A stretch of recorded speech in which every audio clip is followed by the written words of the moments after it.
Massive novelty मते रजभाई दुकान मते अभी ग्राम में खानोरा तो जो खाना में उटी आवे इन टाइम में वेराइटी रजभाई दुकान मते खूब सारी आयोडी है।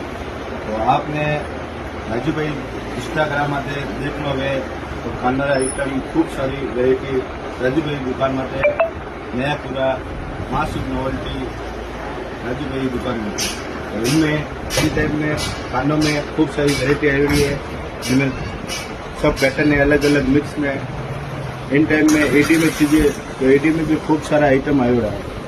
इन टाइम में बाड़ियों टाइप में या अंगूरी टाइप में लटकन में इन टाइप में खूब सारी वेराइटी बहुत ही प्यारी प्यारी वेराइटी आई हुई है।